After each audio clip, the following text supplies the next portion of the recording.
तर वसईच्या भोयदापाडामध्ये दोरीच्या सहाय्याने लोकांचं रेस्क्यू करण्यात आलं। मिठागर परिसरामध्ये रेस्क्यू ऑपरेशन करण्यात आलं। जवळपास 100 जण या ठिकाणी अडकले होते। वसई विरार नालासोपारा पालघरमध्ये पावसाचा अक्षरशः कहर पाहायला मिळालाय। गाड्या घरं पूर्णतः जलमय, रस्त्यावर 3 ते 4 फुटांपर्यंत पाणी साचलेलं आहे। वसईच्या भोयदापाडा परिसरातली ही दृश्य आपण पाहतो। दुपारच्या सुमारासची ही दृश्य आहेत। अगदी लोकांच्या खांद्यापर्यंत पाणी या ठिकाणी आलं होतं। थेट माहितीसाठी आपण वसईमध्ये जाऊयात। आमचे प्रतिनिधी विजय गायकवाड यांच्याकडे। विजय, वसई पूर्वचा जो भाग आहे त्या सगळा संपूर्ण हा परिसर हा जलमय झालेला आहे। तुमच्या मागेही आम्ही पाहतो की संपूर्ण रस्ता या ठिकाणी जलमय झालाय।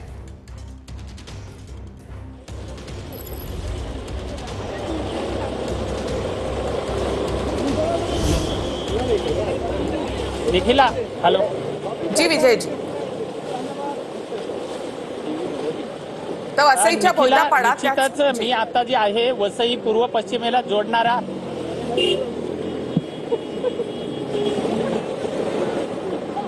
विजय निखिला मी आता वसईच्या पूर्व पश्चिम जोडणारा जो पूल आहे त्या ठिकाणचं हे दृश्य आपण पाहतोय। जर बघितलं तर पूर्णपणे पाणीच पाणी झालंय। माझ्या दुसऱ्या बाजूला आपण जे दृश्य बघतोय तो वसईचा मिठागराचा हा भाग आहे आणि मिठागराला पूर्णपणे पाण्यानं वेढा टाकलेला आहे। आतमध्ये 100 कुटुंब राहतात। त्या 100 कुटुंबामध्ये जवळपास 400 नागरिक आहेत जे आतमध्ये अडकलेले आहेत। काही नागरिक जे आहेत दुपारी जवळपास छाती इतक्या पाण्यामधून हे नागरिक जे गळ्यापर्यंत पाण्यामधून बाहेर सुद्धा आलेले आहेत। वसई विरार महापालिकेच्या माध्यमातून या ठिकाणी वसईची सारजामोरी असेल, वागराळपाडा असेल, भोयदापाडा असेल, या सर्व ठिकाणच्या नागरिक जे आहेत जवळपास सारजामोरी गावामधून 150, वागराळपाड्यामधून भोयदापाड्यामधून 150 असे जवळपास 300-400 नागरिक जे आहेत हे रेस्क्यू सुद्धा करण्यात आलेले आहेत।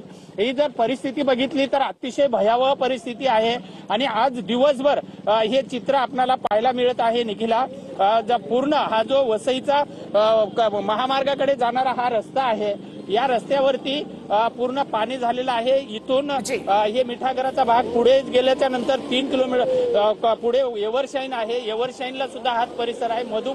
मधुबन मध्ये तर अक्षरशः भयावह रूप घेतले। नक्कीच विजय, धन्यवाद एकूणच माहितीबद्दल। तर 6 वाजलेत आणि तरी सुद्धा या ठिकाणचं पाणी ओसरलेलं नाही।